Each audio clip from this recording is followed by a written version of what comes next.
Salam, saudara yang kekasih dalam Tuhan. Selamat pagi dan selamat berbakti di dalam nama Tuhan Yesus. Kita bersyukur pagi hari ini kita masih bisa bersekutu dengan firman Tuhan. Dan sebelum kita merenungkan firman Tuhan pagi hari ini, mari kita sama-sama berdoa. Kita tundukkan kepala. Bapa di surga, di dalam nama Tuhan Yesus, kami mengucap syukur terima kasih kalau pagi hari ini oleh rahmat kasih serta penyertaan-Mu kami masih dapat bersekutu dengan firman-Mu, di mana kami akan merenungkan firman-Mu bersama-sama dengan jemaat-Mu. Oleh sebab itu Tuhan, kami serahkan kiranya Tuhan akan mengurapi kami semua, baik jemaat-Mu, terlebih hamba-Mu yang akan menyampaikannya. Kiranya Tuhan mengurapi kami supaya kami dapat mengerti apa yang Engkau beritakan pada pagi hari ini kepada kami dan jemaat-Mu Tuhan. Oleh sebab itu kami bersyukur berterima kasih kalau sebelum kami merenungkan firman-Mu pagi hari ini, kami dapat menyerahkan kepadamu. Kami percaya bahwa Tuhan akan semakin memberikan hikmat kepada kami. Terima kasih, di dalam nama Tuhan Yesus Kristus kami mengucap syukur dan berdoa. Amin.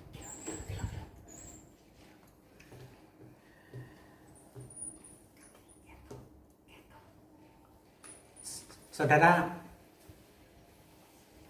pagi hari ini firman Tuhan berjudulkan Yesus yang kita kenal. Kita ambil dari surat Roma pasal 8 ayat yang ke-34 yang berbunyi demikian. Kristus Yesus yang telah mati, bahkan lebih lagi yang telah bangkit, yang juga duduk di sebelah kanan Allah, yang malah menjadi pembela bagi kita. Jadi ini adalah identitas daripada Kristus yang kita kenal. Saudara, kalau kita mengenal kepada orang besar, misalnya kita seorang pegawai, seorang karyawan, mengenal kepada yang pembesar kita, yaitu pimpinan kita, di dalam satu perusahaan misalnya, supaya kita itu mendapatkan perhatian dan perkenanan dari majikan itu, maka kita harus tahu sifat-sifat daripada majikan kita supaya kita itu juga mendapatkan perhatian dari majikan kita. Begitu pula Tuhan, kalau pada pagi hari ini kita adalah berbicara tentang Yesus yang kita kenal. Jadi pribadi Yesus itu yaitu Kristus Yesus yang telah mati, bahkan lebih lagi yang telah bangkit, yang juga duduk di sebelah kanan Allah, yang malah menjadi pembela bagi kita. Jadi kita itu dibela oleh Yesus, saudara. Jadi umat Kristen, umat yang percaya kepada Kristus itu hidupnya akan dibela oleh Tuhan. Oleh sebab itu, untuk kita dapat mendapatkan pembelaan daripada Tuhan itu, kita harus mampu mengetahui apa kehendaknya Tuhan kita itu. Tentang bagaimana, tentang kehidupan manusia yang bagaimana Tuhan memperhatikannya. Maka untuk itu kita akan membaca di dalam Injil Lukas pasal 19 ayat yang ke-5 sampai yang ke-7.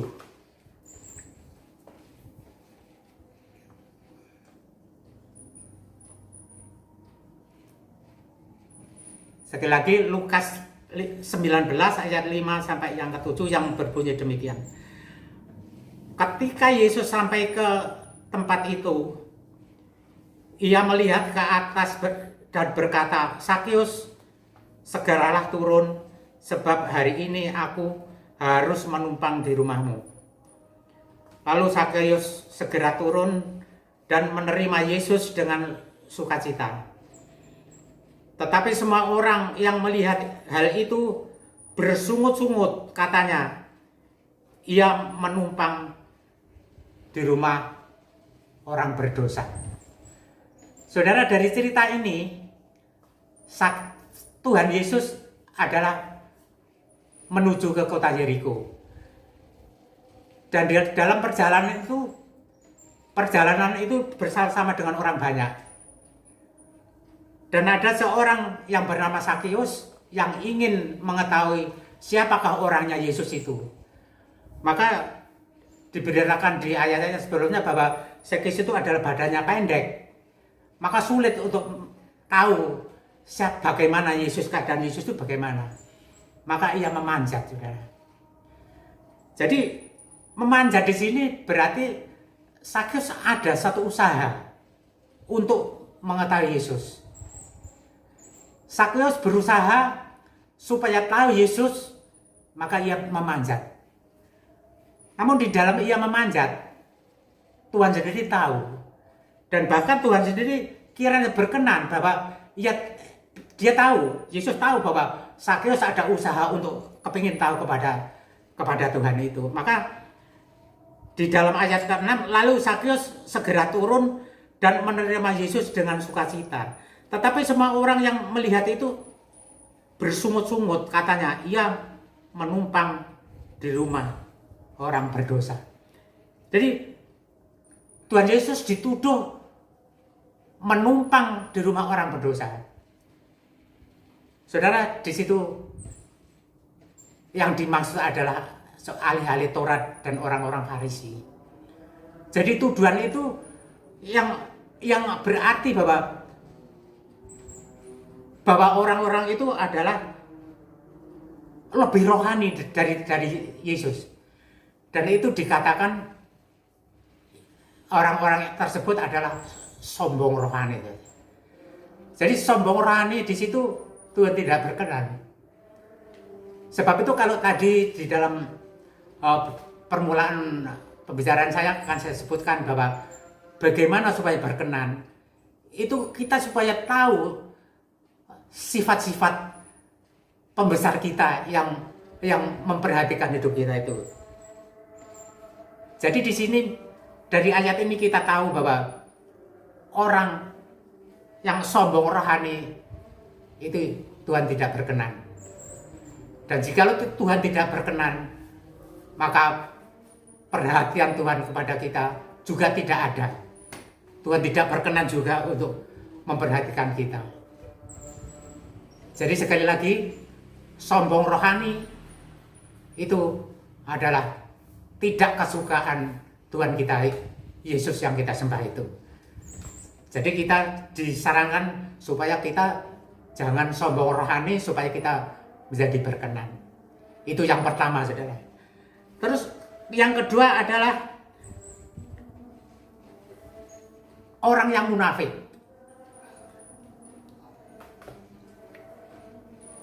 Orang yang munafik itu juga Tuhan tidak berkenan. Dari ini kita akan membaca di dalam Alkitab kita di Injil Matius pasal yang ke-23 ayat 26 sampai 28 yang berbunyi demikian. Hai orang-orang Farisi yang buta, bersihkanlah dahulu sebelah dalam cawan itu, maka sebelah luarnya juga akan bersih. Celakalah kamu, hai ahli Taurat dan orang-orang Farisi, hai kamu orang-orang munafik, sebab kamu sama seperti kuburan yang dilabur putih, yang sebelah luarnya memang bersih tampaknya, tetapi yang sebelah dalamnya penuh tulang belulang dan berbagai jenis kotoran. Demikian juga kamu di sebelah luar kamu tampaknya benar di mata orang, tetapi di sebelah dalam kamu penuh kemunafikan dan kedurjanaan. Ini saudara yang dimaksud munafik. Jadi di sini dikatakan tampaknya dari luar sepertinya bersih, tetapi di dalamnya kotor. Jadi orang-orang yang munafik itu kata-katanya seolah-olah seperti membangun, seperti baik, tapi sebenarnya yang di dalamnya itu adalah busuk, dan berbau. Itu yang disebut orang munafik. Dan orang munafik Tuhan kita tidak berkenan. Dan oleh karena tidak berkenan itu, maka juga kita tidak akan mendapatkan perhatian dari ketidakperkenanan kita atas kemunafikan kita itu. Jadi di sini dianjurkan bahwa umat Kristen tidak boleh munafik, melainkan apa adanya. Jadi kalau memang baik ya diucapkan baik, kalau tidak baik ya diucapkan tidak baik. Itu artinya satu kebenaran. Jadi kalau tidak baik diucapkan baik, itu artinya munafik. Nah itulah yang Tuhan Yesus tidak kenal. Ini yang kedua. Jadi kita tahu bahwa Tuhan Yesus pertama tadi tidak suka kepada orang yang sombong rohani, dua kepada orang yang munafik. Dan selanjutnya kita akan membaca ayat selanjutnya, yaitu kepada siapa kepada orang yang bagaimana Tuhan Yesus tidak berkenan atas hidup orang itu. Yaitu kita akan membaca di dalam Injil Markus pasal yang ketiga ayat 1 sampai yang kelima yang berbunyi demikian. Kemudian Yesus masuk lagi ke rumah ibadat. Di situ ada seorang yang mati sebelah tangannya. Mereka mengamati Yesus kalau ia menyembuhkan orang itu pada hari Sabat supaya mereka dapat mempersalahkan dia. Kata Yesus kepada orang yang mati sebelah tangannya itu, "Mari berdirilah di tengah." Kemudian katanya kepada mereka, "Manakah yang diperbolehkan pada hari Sabat? Berbuat baik atau berbuat jahat? Menyelamatkan nyawa atau membunuh orang?" Tetapi mereka itu diam saja. Ia berduka cita karena kedegilan mereka, dan dengan marah ia memandang sekelilingnya kepada mereka. Lalu ia berkata kepada orang itu, "Ulurkanlah tanganmu." Dan ia mengulurkannya, maka sembuhlah tangannya itu. Saudara, ketika Yesus di rumah ibadat, dia mengetahui seorang yang lumpuh tangannya sebelah. Di situ orang banyak memperhatikan Yesus. Memperhatikan jangan-jangan ia menyembuhkan pada hari ini, hari Sabat. Dan itu diamati oleh mereka, orang banyak itu. Yaitu ahli-ahli Taurat dan orang-orang Farisi. Dia berpikir jangan-jangan ia menyembuhkan orang itu pada hari Sabat. Tetapi Tuhan tahu, pikiran orang itu tahu. Kemudian Tuhan Yesus bertanya kepada mereka, "Baik manakah di hari Sabat, menyelamatkan orang atau mencelakakan orang? Membunuh orang atau menghidupkan orang?" Jadi di situ dikatakan bahwa orang-orang Farisi dan ahli-ahli Taurat itu seolah-olah mereka paling agamis. Jadi sok agamis gitu. Jadi dipikir orang lain itu nggak punya apa-apa, nggak punya pengetahuan apa-apa tentang agama. Tapi mereka menganggap bahwa mereka itu ahli-ahli Taurat dan orang Farisi itu paling pintar beragama. Jadi artinya sok agama, sok agamis. Nah itu yang Tuhan Yesus tidak berkenan. Jadi kehidupan manusia itu yang diamati itu bukan orang lain, tapi diri sendiri. Kalau diri sendiri sudah baik, maka kebaikan itu disiarkan, diajarkan kepada orang lain. Maka di situ akan terjadi kebaikan bagi banyak orang. Jadi jangan merasa bahwa diri kita sendiri baik, orang lain tidak baik. Itu Tuhan Yesus juga nggak berkenan. Bahkan di situ sekali lagi dikatakan bahwa orang seperti itu adalah sok agamis. Itu juga Tuhan Yesus tidak berkenan.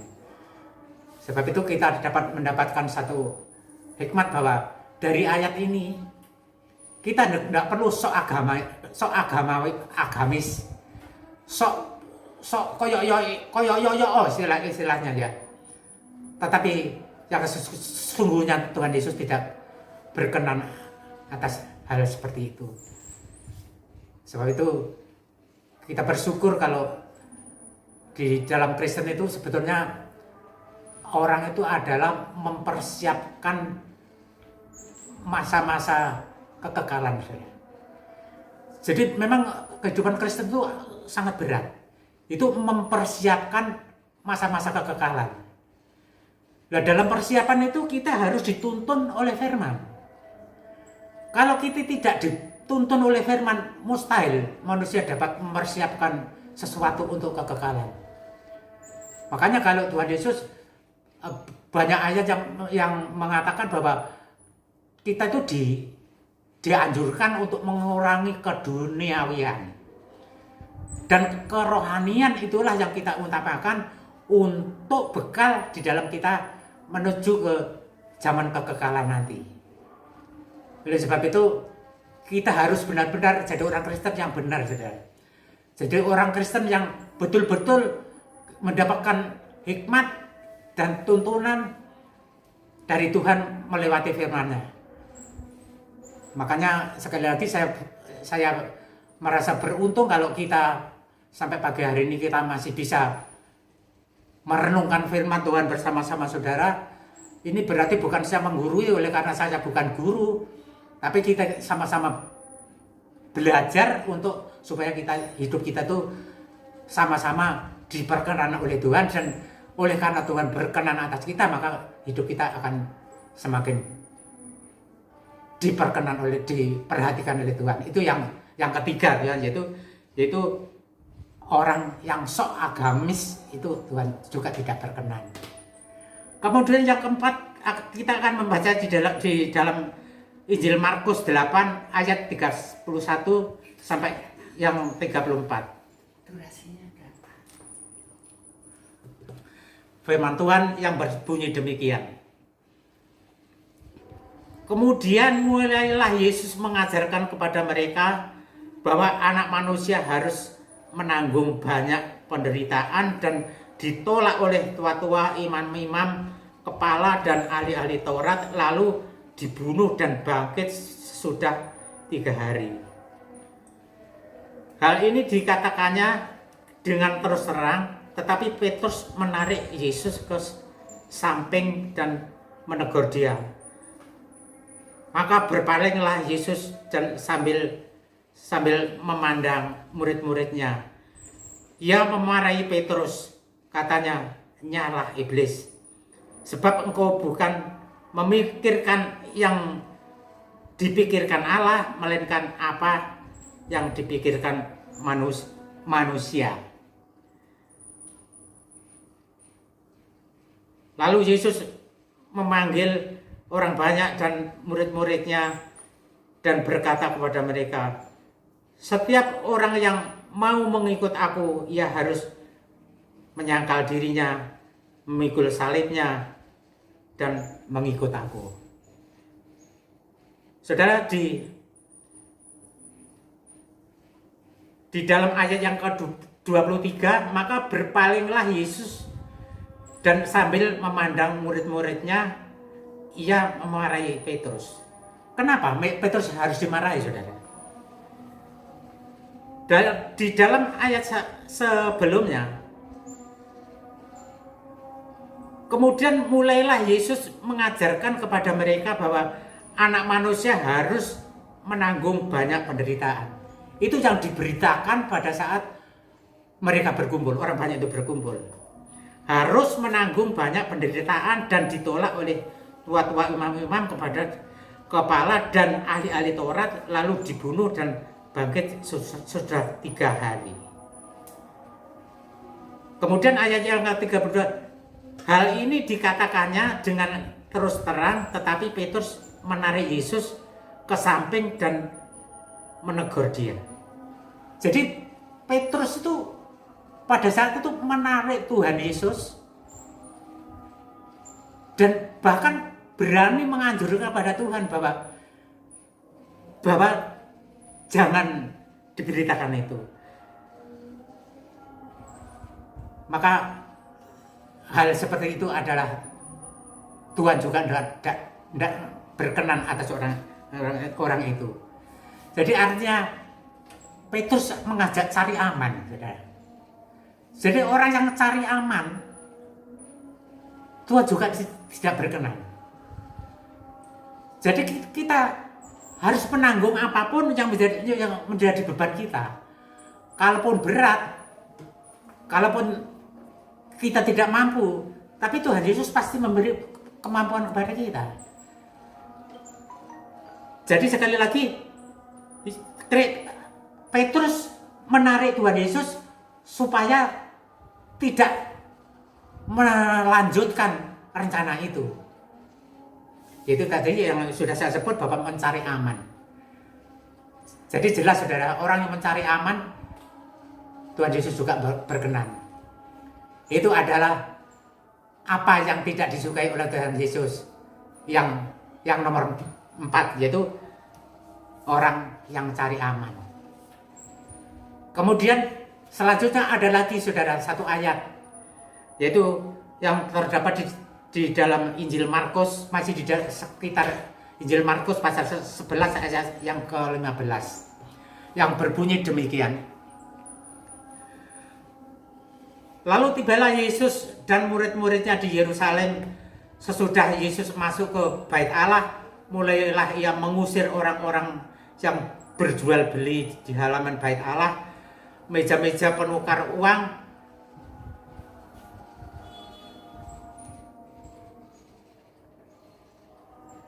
meja-meja penukar uang dan bangku-bangku pedagang merpati dibalikkannya.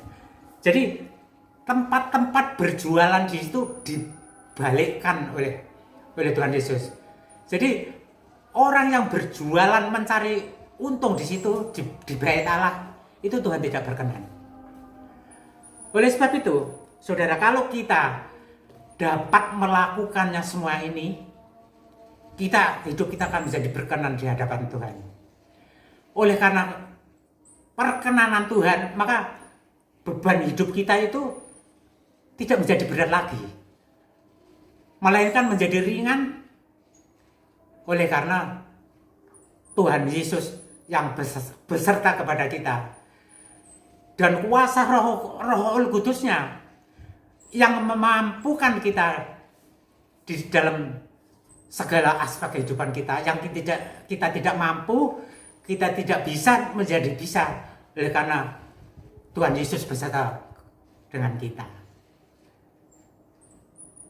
Jadi saudara, sekali lagi saya ulangi, apa yang tidak diberkenan atas hidup orang Kristen, yaitu yang saya bacakan sekali lagi, yaitu di dalam Lukas 19 ayat 5 sampai 7, yaitu orang yang sombong rohani.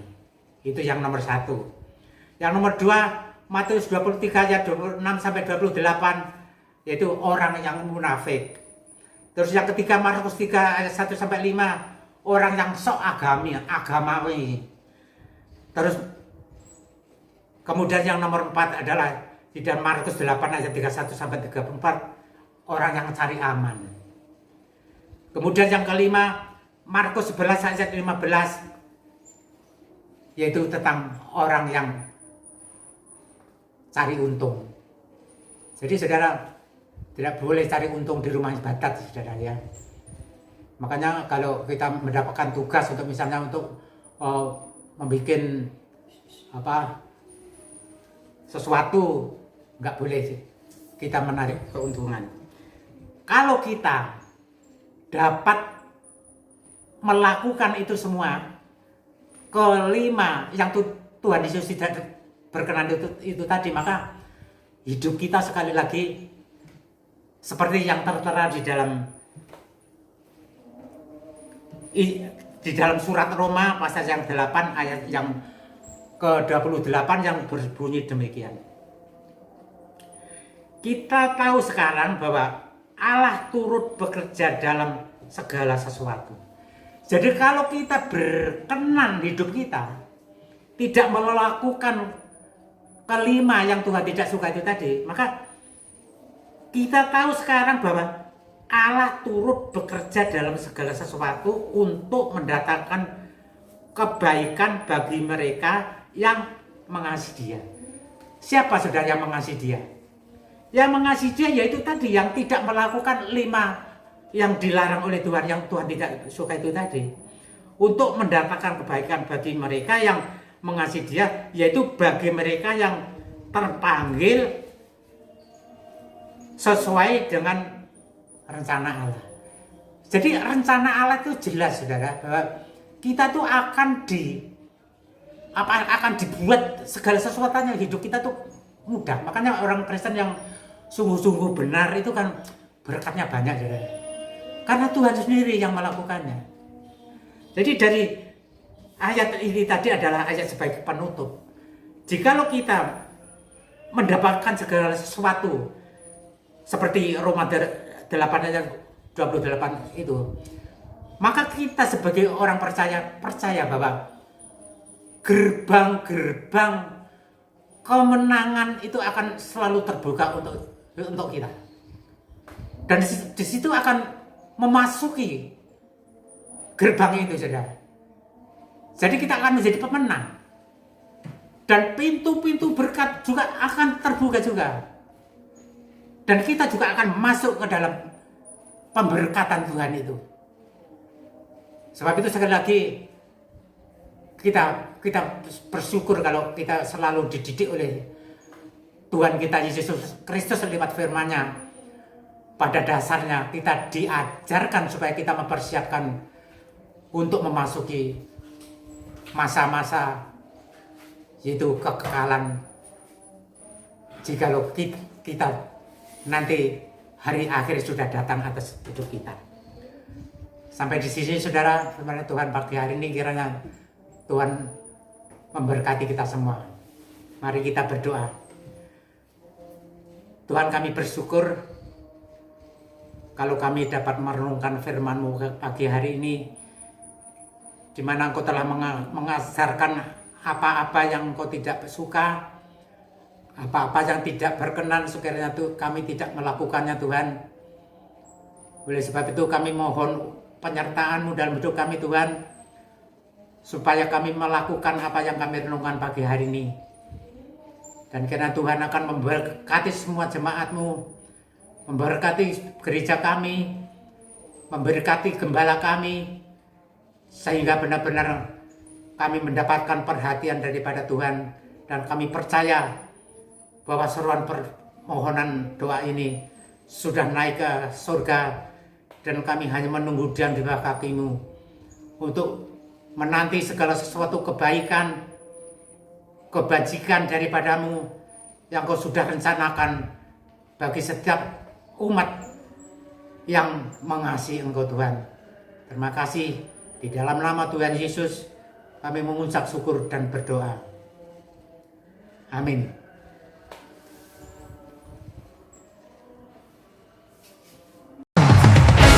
Mari kita bangkit berdiri bersama-sama malam hari ini, rayakan kemenangan yang Tuhan sediakan bagi setiap kita.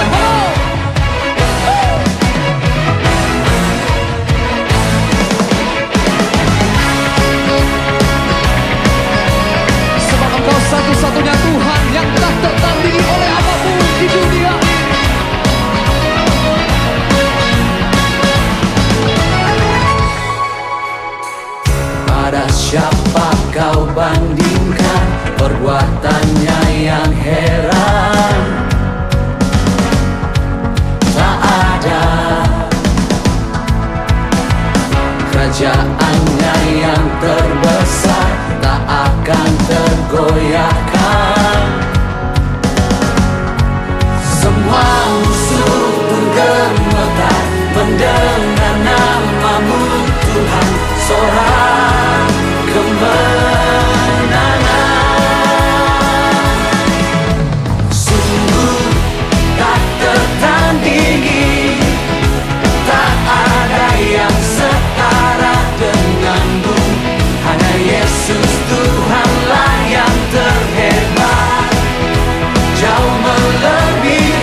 Bapa Sorgawi, kiranya curahan segala berkat dari tempat yang maha tinggi kepada segenap sidang jemaat Tuhan, pembela sidang, hamba-hamba Tuhan yang telah melayani, haleluya, dan karya-karya yang terakhir tapi belum terakhir Tuhan. Kami menunggu kasih anugerah-Mu. Berkatilah ini menyertai, memberikan kekuatan, kemampuan dengan hati nurani yang baru untuk melayani Tuhan. Mesin domba-domba kami 3-4 ekor seperti Daud, dan kasih karunia Kristus Yesus Tuhan memberkati. Haleluya. Amin.